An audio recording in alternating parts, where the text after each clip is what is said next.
Well, hello, my friends. Welcome to Metro TV, and I'm excited to be here today with Steve Kutilek. He is the founder of an event called Bike with Mike. Steve, thank you so much for joining me today. Thank you. Well, let's talk about Bike with Mike. What is it? What is this event in its third year? So, Bike with Mike is an event primarily to honor the memory of our son, Mike Kutilek, who passed away from mental illness 3 years ago, but also to educate our community on mental health resources and education on um, making the stigma go away. And so we did something that we put together an event to honor Mike and something that he really loved to do, which was bike the Wabash Trace. And on Thursday evenings, they've been doing this for 30 years, the famous taco ride. Yep. Yeah. So we're mimicking the taco ride, but it's on a Saturday morning. This year it is on Saturday morning, June 10th, and we gather around 9 a.m., get everyone registered, and then we depart about 10 a.m. And it's about a 45-minute bike ride, but you do not have to bike. You can just drive straight to Toby Jack's restaurant in Mineola, and you can walk a little bit of the trail, or you can just drive there and participate in the event in Mineola. So the biking is optional, but that makes it a lot of fun Yeah. because a lot of people do this as a family. And so it really helps honor Mike, but also brings a lot of awareness for mental health. Right. Well, you know what? Just tell us a little bit about Mike. So we have four sons, and Mike was the third oldest of our four. So just being growing up in an environment like that, he learned to be very patient, very easygoing. Mike was as easygoing and gentle of a soul as you can imagine. He was a lot of fun. He was very popular.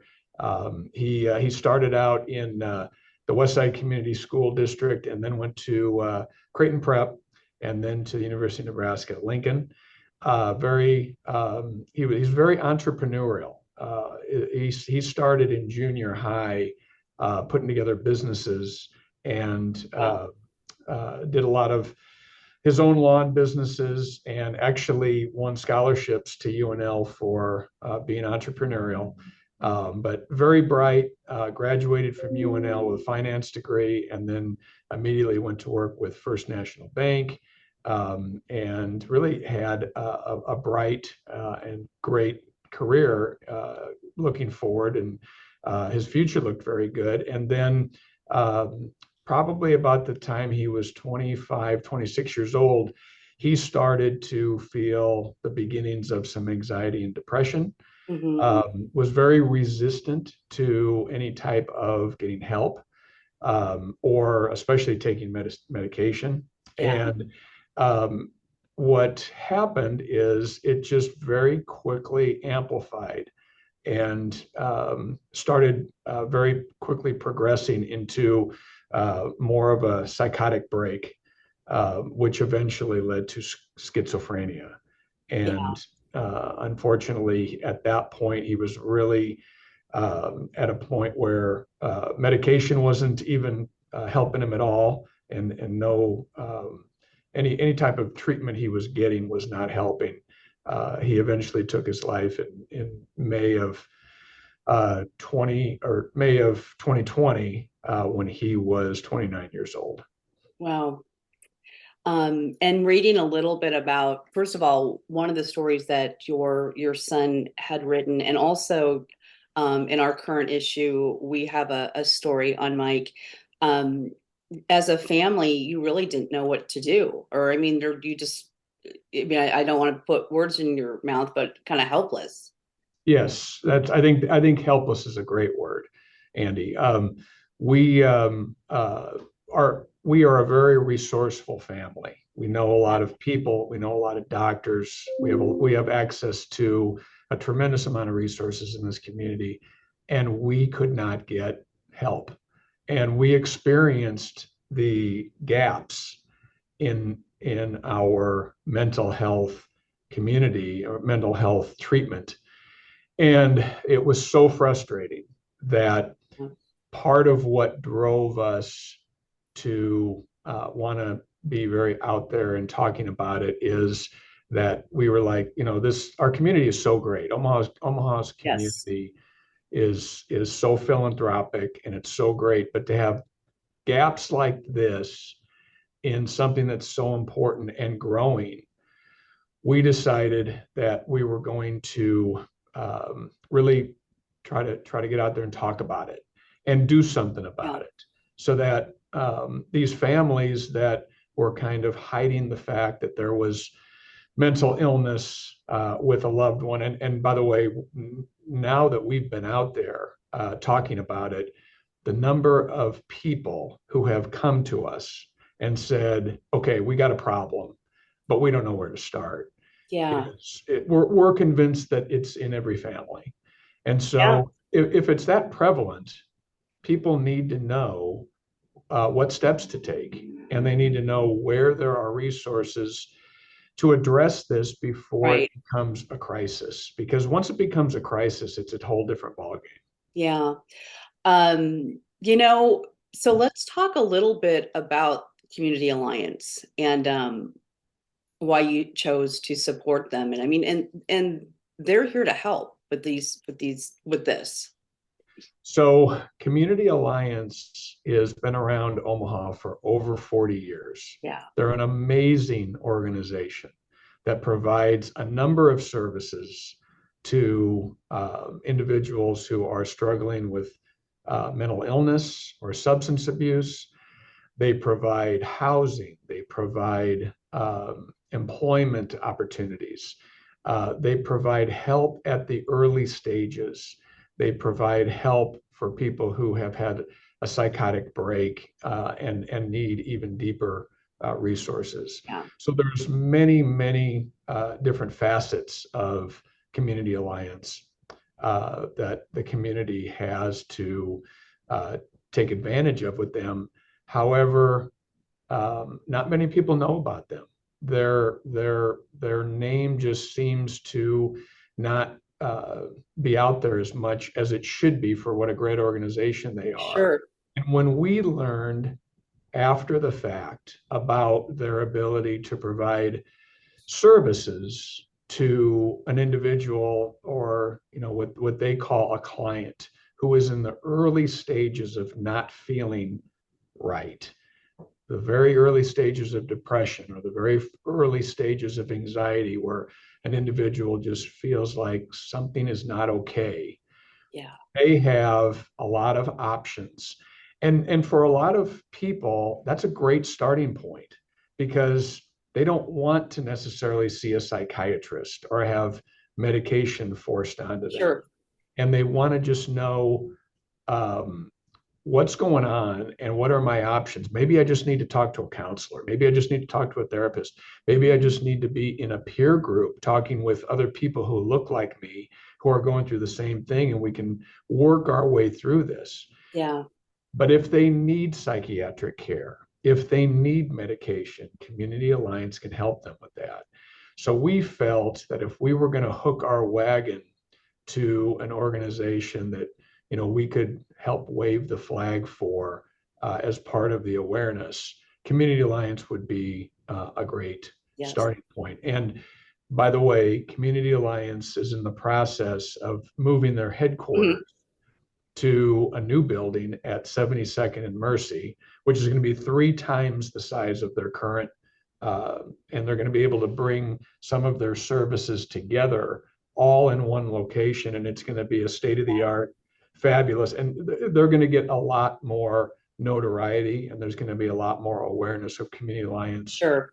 as these upcoming months happen. It'll probably be about April of 2024 when they make the move to Okay. 72nd and Mercy. Okay. Um, Yeah, I know. I mean, I know who they are, but again, and they have like an annual event every year that brings in some pretty incredible people to talk about, and some well-known people to talk about what they've gone through. Yes, in every October, they have their big annual events called Breaking the Silence, Yeah, which is all about stop sweeping this under the rug. Let's break down the stigma and let's talk about it. And the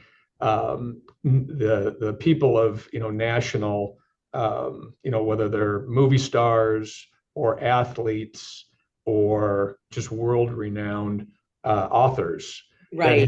that have come to speak about their experiences to the crowd. It's an incredible event at the Holland Center every Yeah. October. Yeah. What do you know what year it is in this year? Because I just recall this going back years and years and years. Yes, this is probably this coming October, I think, will be year 35 Okay, of wow. Breaking the Yeah. Silence. Yeah. Well, a great event. So encourage everybody to keep their eyes open for that. But you know what? Okay, so let's kind of wrap up. First of all, thank you so much for sharing your story and this information. But let's okay, so Bike with Mike. Can people register ahead of time for this event? Yes, so registration is all online at the website is bikewithmikeday.com. And there is the ability to register in advance.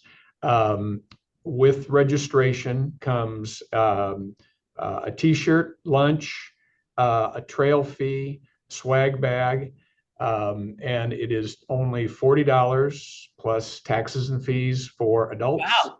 $25 for children 12 and under. So very affordable for everything that you get. And there's a program after everybody gets to Mineola where there's education about mental health Yeah. and what's going on in mental health, and primarily around what's happening with Community Alliance, but other things that are going on in our community. And by the way, there are amazing efforts going on in our community from Nebraska Medicine, from CHI, from Emmanuel. All those things, there's a new facility with Children's Hospital that's Yeah. all around behavioral health. There's some amazing things that are happening in our community that are is going to make our ability to help people with mental health just get better and better. Yeah. Well, I'm going to add, so this event in the past 2 years, it's raised over $400,000 in donations. And And yes, and so people can sponsor mhm, the event at that same website. They can donate part of if they participate, part of their registration goes towards supporting Community Alliance, and people can walk up the day of the event in the morning yeah, of June 10th, and you can register that way as well. yeah. And I also want to mention that there have been over 750 riders and walkers have participated. That's a lot of people, regardless of, yeah, whether you're riding or walking.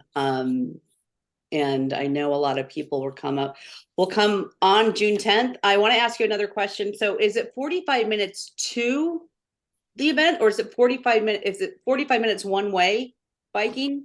Yeah, that's the average. About 10 miles? Yeah, it's about 10 miles. So Yeah. that's about the average, just at a very easy pace. Yeah. And by the way, we let people go in waves, so it's not too crowded, and it's Yeah. just real easygoing bike ride. If you've never biked the Wabash Trace, it's a beautiful trail through the Lost Hills, and you can keep going past Mineola, and the next leg down to the next town is even more beautiful. And Wow. a lot of families who have started this said, I've always wanted to do it. We needed a reason, and now our whole family is out biking, and we do this trail, multiple times a summer. So it's getting a lot of people into a great family activity. Yeah, no, absolutely. I'm looking forward to biking it. I actually even got a new bike not too long ago. I had with some bigger tires, and I'm been out, breaking it in. So I'm excited to do the ride. Any final words before I let you go? Just that we really are feeling every year this gains in popularity and momentum. I think people, with all the recent events that have happened with mental illness, are so much more tuned in to how important it is, Yeah, and just the word that we get out to everybody is, um, stop stigmatizing yeah, mental illness. Let's talk about it. It's okay to not feel okay. yeah, And if you know somebody, don't wait, get help. And look at Community Alliance as a yes. great place to take that first step. Yeah. Well, Steve, again, thank you for joining me today, and thank you for sharing Mike's story. And again, encourage everybody, Metro Magazine, you can read the story online at spiritofomaha.com. But again, bikewithmikeday.com to register, or just show up and just I'm really looking forward to this event. So thank you again. Thank you, Andy.